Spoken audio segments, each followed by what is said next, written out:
இவ்வளவு நீங்க சப்போர்ட் பண்றீங்க. உங்க லைஃப் அவங்க லைஃப் நல்லா இருக்கும், நல்லா வரணுமே, அவங்க நல்லா வரணும்ன்றதுக்காக தான்.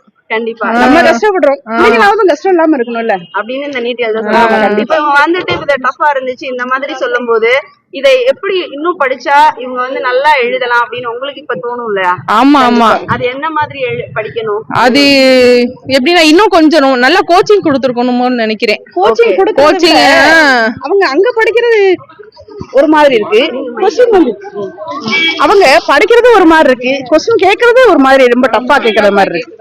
ஏன்னா படிச்சதே வந்துச்சுன்னா அவங்களுக்கு இன்னும் ஈஸியா இருக்கும். அவங்க படிச்சது ஒரு மாதிரி, கொஸ்டின் கேட்கறது ஒரு மாதிரி போது அவங்களும் ஒரு மாதிரி ஸ்ட்ரெஸ் ஆயிடுறாங்க. நமக்கு அதை விட அது இருக்கு. அப்படி இருக்கும்போது வெளியில வரும்போது பாத்துருப்பீங்க, நிறைய பிள்ளைங்க அழுதுகிட்டே வந்தாங்க. கஷ்டமா இருந்தது மனசுக்கு ரொம்ப. ஏன்னா அவங்க படிச்சது வரலன்ற போது அவங்க ரொம்ப கஷ்டப்படுறாங்கல்ல. அது அப்படின்னும் போது படிச்சதே வந்துச்சுன்னா இன்னும் கொஞ்சம் இதா இருக்கும்.